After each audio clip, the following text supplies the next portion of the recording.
AI is moving into HR faster than the rules can keep up. But the bigger story isn't about compliance, it's really about HR's identity, or the lack thereof. Today, Robin Schooling joins me to unpack how AI is forcing HR to rethink its value, move beyond process, and finally define what it really stands for. If you're going through any type of AI transformation in HR, this is an episode you do not want to miss. Let's dig in.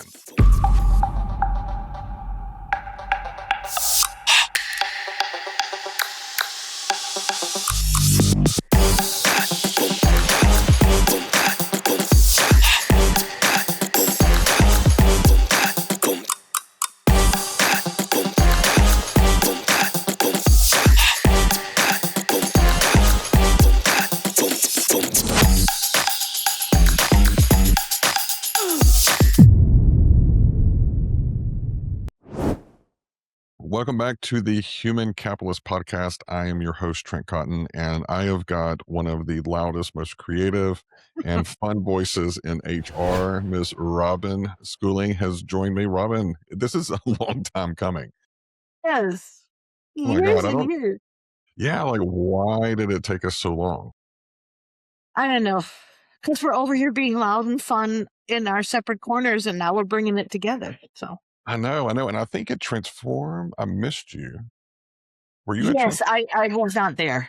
Okay. Yep. Because it was you and then like three other people that I was like, oh, I get to hang out with them. And then I think you all some of them went to Unleash and said no to Yeah. Transform. Yep. And then there were like Adam Posner and I think Charney did the same thing, like 10 days Yeah. of Vegas. Absolutely not Yeah. happening. That was craziness. Yeah. So you ready to dig into some of the headlines? Let's dig in. All right. So for the first one, I have got, let's see, HR executive. I love some of their stuff. I know, me HR too. executive and HR dive are kind of like my go-tos now. Yeah. So this one is actually on the topic that you and I want to talk through. It's AI and HR is moving faster than the rules. So what now? A lot about governance and having the frameworks, accountability.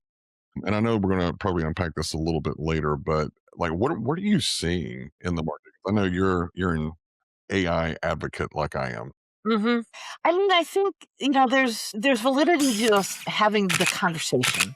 hmm But I think there's two pieces to this. One is that rules, and I'm using my air quotes there, rules, compliance, whatever we want to call it, right, has always lagged the technology that comes out. hmm That's not a new crisis, really. We've gone through this before. So the rules have always lagged. I think it's less so. It's easy to think of it in terms of rules or let's set some parameters or whatever we want to call it.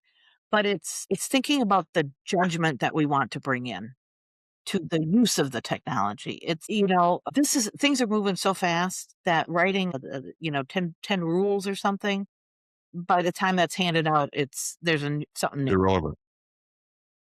So it's how do you sort of have this higher philosophical conversation about whoever the user is of this technology in the workplace, at home, wherever, the government, what's sort of our moral responsibility? Where does the judgment come in? And hmm start with that. It's very high and maybe a little, ambiguous, but you got to kind of have those hard conversations instead of just coming in and, then when I think about it, work, oh, here's this laundry list of rules. Yeah. And I think what's happening is that HR is kind of doing what a lot of organizations are doing categorically, which is rushing to AI because I don't know if you've seen the chart. God, was it the Wall Street Journal or Forbes? One of them tracked how many times ROI of AI came up on Um, earnings calls. And it's like, beginning at middle of 2024, it's at a 60-degree angle. yeah, And it's just going to continue to do that. So I think that, AI yeah, is really kind of causing us to not stop and go, okay, how do we do this right? And you and I both know setting that governance and that framework on the front end is going to save you so much time and embarrassment and lawsuits right, and money on the right. back end. It's kind of confusing to me why HR being so risk averse, why they're not the ones that are banging the table going, hey, it's Yeah, time. Right. yeah. And I think it gets to sort of the secondary question that sort of flows after that article, which was good and fascinating because the guy works in the cannabis industry. So talk about regulation, right? But I think that the follow-up question or another question around governance and whatnot is, is in some organizations, I don't know that anybody is even the one asking the question, should we even be using this X Right. tool, right? Mhm. It's just great guns ahead, right? In certain places because the shareholders want to hear, oh yay, here we are. So we're token maxing and whatnot, and we've gone down that crazy path now. And who would have even thought that we would be using that term so loosely 2 No, years ago? I know. It cracks me up. So it's sort of that, should we be using this X tool or suite of tools or whatever? Because also out of that is going to come this governance planning as well. And just to kind of set the frame, because some people may be listening and going, "That's just a couple of firms that are using AI and HR." There's our second article is from SHRM, which I have a love-hate relationship with SHRM, but nonetheless, I like the data. So the Yeah. data says that 60% of extra large or enterprise organizations have adopted AI and HR, and then roughly 1 in 3 small organizations, which that's a telltale sign. I want to come back to that. 30 Mhm. so of that, 39% of organizations have implemented in their HR functions. Another 7% are planning to do it at some point this year, and 31% have no plans of launching Mhm. any AI initiatives at all. I want to go back to that 60% of enterprise versus roughly 1 in 3 in the small organizations. It's fascinating to me. So if we go back, I mean, you and I have been in the industry for a while. So we've seen these technology Yes, yeah. waves and all of that. But if you think about it, so cloud, going to Yeah. the cloud versus on-prem. If Yeah. you think about that one as a particular example, or even going mobile or going social media, it was the smaller companies leading because they saw that as new Yeah. technology. It's a new way of securing new clients or business. And so you would think that with AI, that the mid cap and the smaller organizations would be the ones moving the fastest. They're not. It's the enterprise. I think Sapient came out and said that because it looked at kind of commercial versus enterprise. Enterprise is looking for ways to operationalize AI, whereas the commercial are curious but cautious.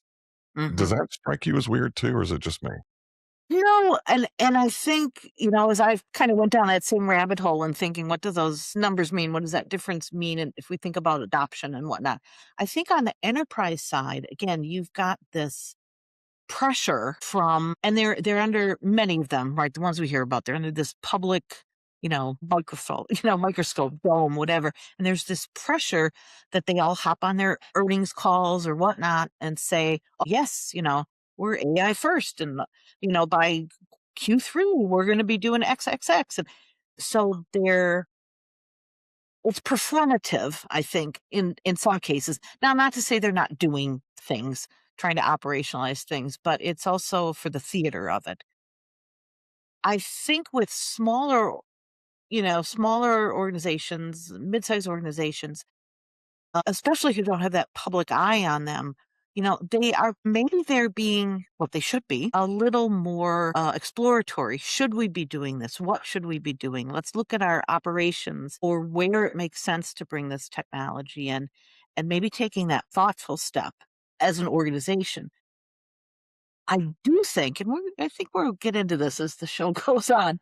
I do think that practitioners on the HR side, HRTA side of things in small, mid-sized organizations are extraordinarily creative and exploring how they, as individuals and or teams, can be using some form of AI.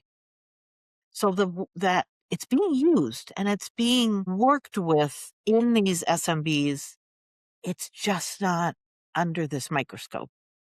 Yeah, and it's got some amazing stats in there. So I'll drop a link to both articles, and I like pulling two different sides of the same coin. Mhm, mhm. I think you're like me; you like to interrogate the data. So kind of looking Yeah, at it yeah. holistically. But I mean, it kind of leads us into a topic that both you and I love. But one of the things when we were talking about, okay, there's like 15 different things we could talk about probably for hours. But you said that you're fascinated with the topic of how AI is being adopted in Mhm, HR. mhm, So like why is it so fascinating? What are mhm. you saying? And it really kind of builds off of both of those It articles. does. It I does. agree, What's so fascinating to me is, there's the nerdy part of me that loves the technology itself, right? Ooh, what does this do? But in terms of how it's being adopted by HR and what folks are using it for, it's what the technology is revealing about the work that we do, how we do it, how we think of ourselves to get existential, right? How we position ourselves as professionals, as a function. And I think AI is sort of helping us examine those things. We spent decades, decades, sort of, taking on that new mantle of, hey, we're strategic. And for the longest time, we say that, but, and try to divorce ourselves from this sort of administrative compliance regulatory stuff that has to happen. I mean, it is a core part of really pick a department in an organization, right? But, just as in finance or marketing, right? Everybody's got some compliance, some administrative work that needs to be done. And so we've always had this kind of machinery chugging along, administrative. Well, when, one day AI usable, let me call it usable, individually usable I mean, and I really pinpoint back to when, you know, all of a sudden Chat GPT was right. People Yeah. could get their hands into it. And that's when I think people really started to understand with, what is this, what does generative AI do? And people started to learn because their hands were in it. Hmm. And that captured the HR practitioner's attention like nothing else. And what I see happening is that our use of this collectively is revealing what's sort of underneath it, underneath what we do. And it's because so many people and people at scale, HR professionals at scale are involved with this and have their hands in it. It is capturing the moment like HR tech, work technology has not in the past as quickly because, to your point, let's go to the cloud. Let's, oh my gosh, employee self-serve, manager self-serve, Oh whatever, yeah. all of these sort of things that popped up, there were waves of adoption of that. Hmm. And this is so rapid, so fast. And I can go in and play with it and practice it and develop my own understanding of it without having to wait for my organization to buy something. Yeah, I think that's probably the biggest catalyst is the democratization. Oh, I said it without stuttering. The democratization of this technology. I think that's probably the biggest part that's driving some of this adoption. But I want to double click on something. You said that HR is being redefined less by process and more by the people, and that it's causing a little bit of an identity crisis. Like unpack that. I think that, and I've talked about this for a long time. I think we in HR have always had this identity crisis, and its root cause is really the fact that we have let other people define HR for us instead of defining it ourselves. We've let the CEOs, the business owners, department heads, whatever, other people, pundits out in the world identify what HR is instead of us going into an organization and saying, this is who we are, this is what we can do, this is how we add value. And that starts at the individual level for each individual practitioner in HR and talent and recruiting and in any subset of sort of this people business. We have to define why are we here? And so because we have sort of abdicated that, we've let other people define us. And we see that when we see who gets hired into HR sometimes in our organizations, and that sets the path. But because we've abdicated that, again, this sort of process bit has has overtaken what we do. And it's confusing. We've become very good at activity over the years. because we've let people define for us. That's what HR is about. Get these things done, get out the, forms filled and do these performance reviews. And, I still envision paper, even though it's electronic now, right? But process is not the enemy, but our reliance on process and kind of falling in love with it as what defines us, has sort of been the problem. So relying on process less doesn't mean that we abandon compliance. Lawsuits are real and regulatory exposure is real, and it's critical. But it does mean that we stop measuring our worth by how good we are at process completion. And this is going to sound like every LinkedIn you know, thought leader putting something out there, but it's how do we get to that people first Right. bit? Where do the people belong in those processes? And it is going back to looking at that. It's also going back to look at how do I as an individual want to define myself as a practitioner, as an HR professional, and what am I about? Am I about the process? Again, it's important. I can't not be. Right. But that's not where truly our value shifts or lies. How do we shift the conversation to where's the value realized? It's through what the people at the end of the work that we do in HR and talent, what do they experience? How do they perform? What's their experience like? How are they adding value to the organization? So what do I do? What's the catalyst for me in HR to let them do the best that they can do? Makes complete sense. There's the value, there's the shift, and these processes need to run seamlessly over here. Sure, because again, I can't have a, piece of crap workplace with lawsuits every time I turn around, Hmm. because the process is important, the compliance, the regulations, whatever we wanna call it. But how do I use that as a foundation and build on it? And I Makes think I think the the shift to this world of AI as an assistant, as a tool, as something that can help us is the awesome part. And it's this, again, it's the stuff that, yes, it's very shorthand. How many times has everybody said this, right? Let the AI handle the administrative work and then free yourself up to do this. But there's truth to that, and there's validity to that. And so part of what I'm thinking about, how do I add value in HR or recruiting or talent or whatever, is what can I shift to get there? Yeah. And I want to double click on something that you said for the value. I had to reshape an entire department, and this was a couple of years ago. And one of the things, because I'm a data guy, I like to kind of lead with data and execute based Yep. off of data. So I came up, I'm calling it the value of work matrix, but just kind of think four quadrants. So on your y-axis, you've got value to the organization. And on the x-axis, you have amount of focus. So what kind of focus is required? So ideally, you want most of your organization in that high focus, high value. Yep. Those are things that only Yep. humans can do. Relationship building, some of the coaching aspects of it, the things that HR really can drive enterprise value, that is still pretty human led and extremely important to the organization. What you've been describing is what I call the danger zone, which is the high focus, low value. And Yes. it was really, and I call it the danger zone because anytime I would zero in on a part of the organization that was in that box, that's where the highest amount of resistance came, because it was like people for years have been hiding behind process going, well, you can't get rid of me because I'm the only one that knows how to do X, Y, and Z in this Yep. process. So there was job security, but not value to the organization. And so Mhm. that's one of the things that I'm writing about in my new book, The FutHRist, and really kind of getting into it. But Lord have mercy, I've got some battle scars trying to attack that bottom quadrant. Yeah. Yeah.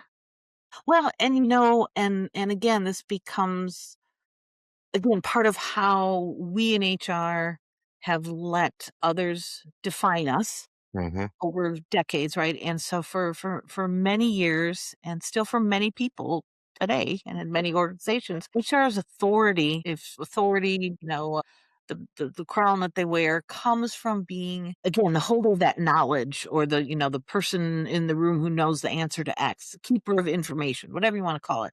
And so the shift that everybody needs to think about, HR people, again, this could be folks not in HR, but we're an HR show and we love HR, so that's what we're talking about. Yeah. This is thinking about, everybody now can know the answer or reasonably find the answer of all this stuff that you stored and you Mhm. laid your value on. And it's those doing the administrative stuff, but also kind of this holder of knowledge. Well, you know what? Now that every employee can ask the system, well, what's my leave balance? Or, is this legal? Or what's our parental leave policy say, or whatever. Our value no longer comes from the fact that we're sitting over here with the policy binder in one hand and next to the file cabinet.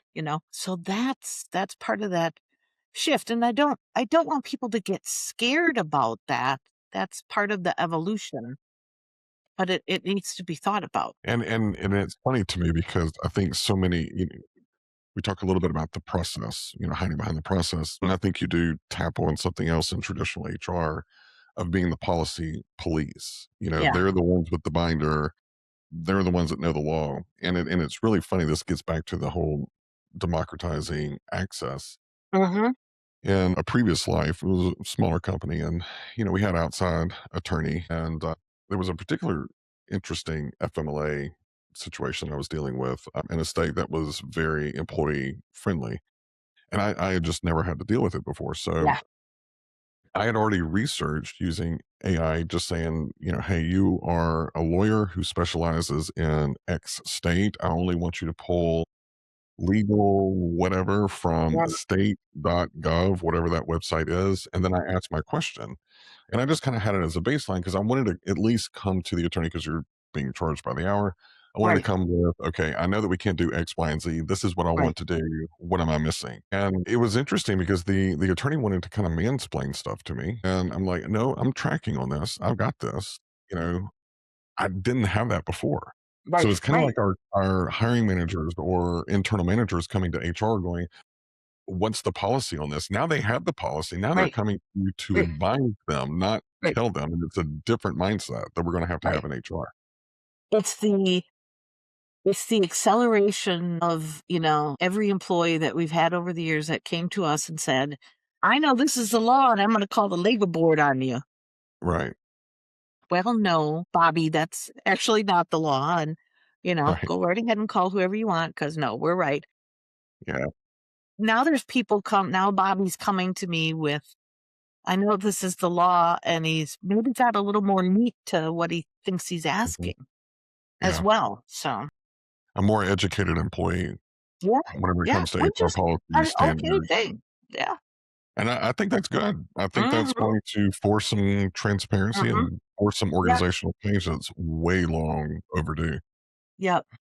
So what's Yep. your advice? I mean, we've been talking about everything that's wrong. What's your advice for someone that's listening to this going, okay, how do I fix it? Let's do top three pieces of Yeah. advice for Yeah. the great Robin. I think there's a couple of things. One is, if you and this is gonna vary a little bit by the size of the organization or the size of the team even Right. that you're on, right? Because there are nuances by those factors, industry, what have you. I think if you're in a SMB, and we can pick the numbers apart that we want on that. I don't know. I mean, 50 employees to, a couple thousand, especially. You have the greatest opportunity right now to take ownership of your use of technology, your use of AI, both as an individual practitioner, as a professional, if you're a manager of your HR department, whatever it is, you have an opportunity to get ahead of things here. Don't feel that you're lagging. Look at all those surveys we talked about, right? You are not lagging. And don't feel that you are. Be thoughtful and educate yourself. And when your organization, if they're not already, I'm sure they are to some degree, but when they are really ready to start those conversations around how do we use and operationalize AI in our organization, you be the HR and the people expert and have enough education to go in and be part of that conversation. So if you're an SMB and you're not already sitting in that room having those being part of those conversations, get yourself in there because you have that better opportunity than someone may at a, 50,000 employer, company. You have a lot more influence. A lot more influence and a lot more opportunity. If you are in an enterprise organization, sometimes you just, the river's flowing and you're going along for the ride, and that's okay too, because the opportunity that you have is to learn as much as you can. Because so if you're in an organization that is one of those saying, here we go, and we're doing everything, we're doing all the things, and we're keeping our investors happy, and we're telling you we're going to be X% adoption, blah, blah, blah.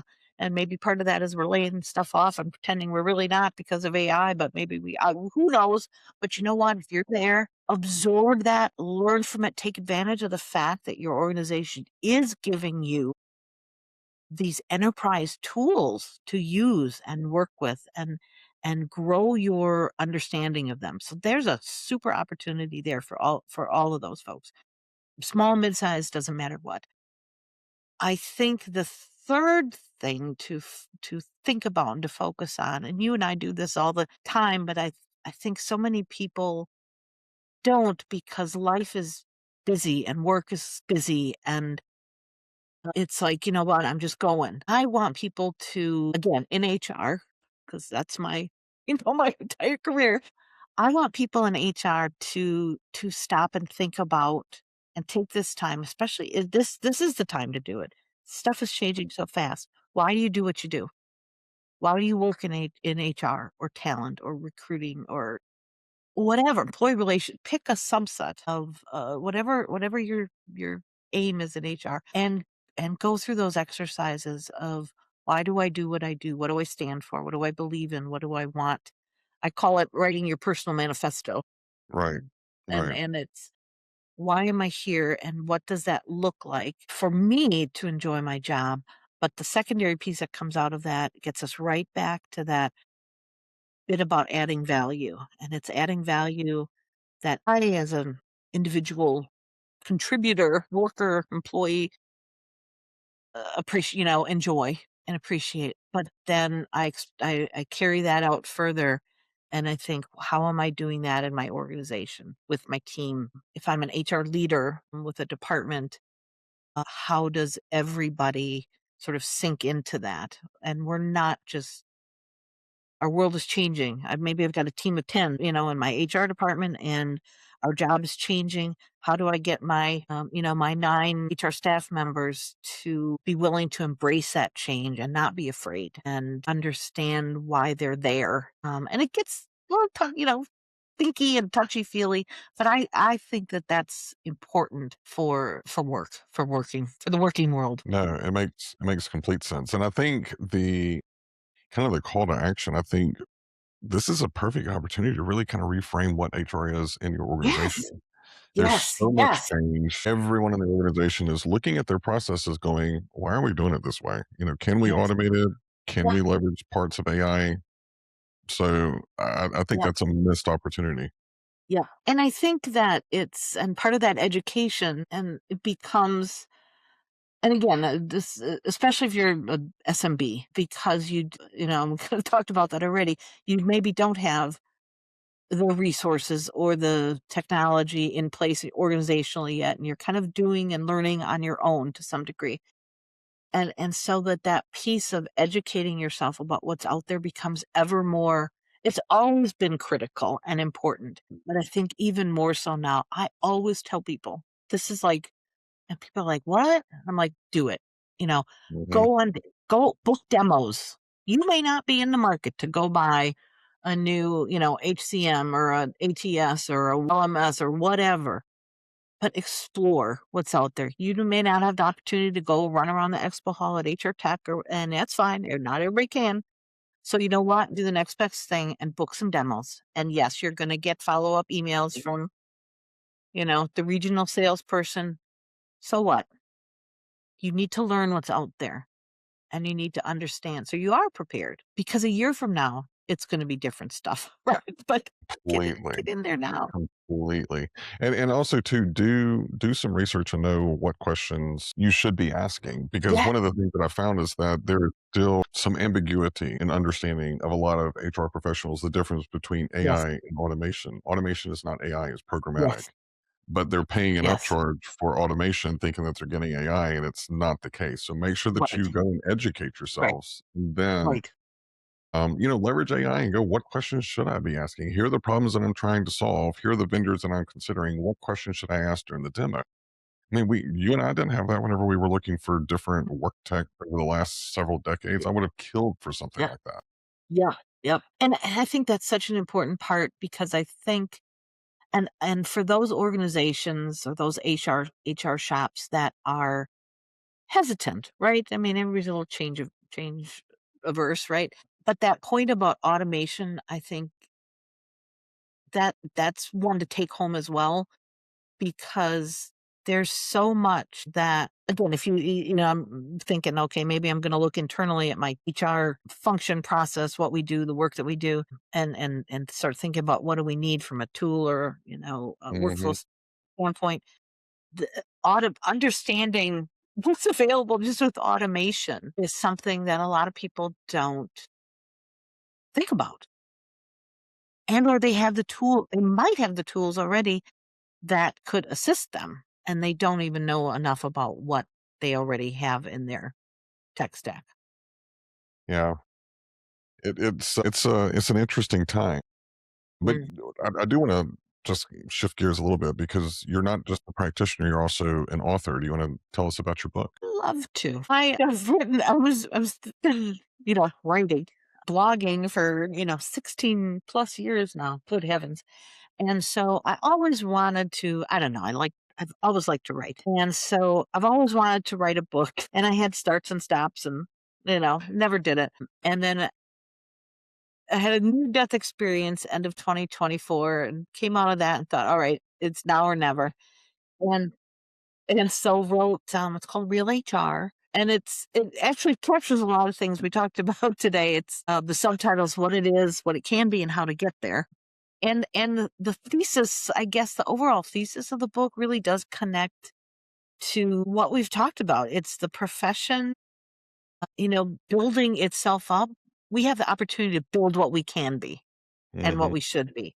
And we can become a genuinely strategic, genuinely human discipline. Right. I mean, the two things are not in opposition to each other. And so the book, it's field guide, it's a personal reflection, there's swearing in it because I swear, not a lot, We but get there's some. along. That's why we get along. That's right. But I think it's, I wrote it to really kind of think about how do we keep showing up as humans in systems that are often not human. And so there's a little bit of talk about, how do we work with technology? And again, some of these things we talked about today, but I really do take it back to this very personal level in the book and exhort people to go in and to examine why they work in this profession and define it for themselves. And this is where I bring in that personal manifesto piece. What are your core beliefs? What are your values? What do you believe? How will you change the world? What's the impact you're gonna have? And it was really kind of based on, gosh, probably I guess this was about 10 years ago, and I went through this sort of existential crisis, and I was like, "Oh my god, I've worked in HR forever, and I'm exhausted, and I'm burned out, and why Exhausted. do I keep doing this?" And I kinda had to reorient myself to fall in love with it all over again. Mm, And, because as much as we can make fun of, the stereotypes about HR people or poke fun at ourselves or poke fun at the others, I don't care what it is. I genuinely believe we serve a purpose. I love what I do. All the roles I've had, good, bad, and indifferent, I've left something of myself with those organizations. And I have a friend right now who works for a government agency. So all her life, she's worked for government, and her impression of 30 plus years in the working world has been, I can never trust my HR departments ever. Never been able to. They're horrible. She's going through a situation right now that I talked through with her to get her to go and have a conversation with her HR department about a potential accommodation that she needs. And she fought me on it. She didn't want to. They're not Really? going to help me. You don't know. You don't understand how they are. So no, I do understand how they are. Yeah. Yeah. And it was just it took a heck of a lot of convincing to get her to not see them as the enemy. Because for 30 years, she's seen her HR department. She told me some harrowing stories, but she saw them as the enemy. And it broke my, when I hear stuff like that, I know it's real, Yeah. Yeah. breaks my heart. And sometimes we've done it to ourselves. Yes, yes, Yeah. I think that's the biggest thing. yes. So if everyone likes the beat that you're putting down, where can they connect with you? Got my beat. LinkedIn, of course, right? We all live on LinkedIn is a good landing spot, or robinschooling.com is sort of another good landing spot. My primary blog is on there, links to my podcast, book, Substack, different things. So I'm All the all over the things. place. Yeah. That's why I went ahead and got a link tree. I was like, if you want to follow me, just Me pick, too. Yep. pick your I got a poison. link tree too. Yeah. Well, Robin, I'm so glad we were able to hang out for a little bit. It's always good seeing you. Hopefully, I'll see you on the road. I know the fall's coming up, so hopefully Yep. our paths will cross soon. Ideally, they will.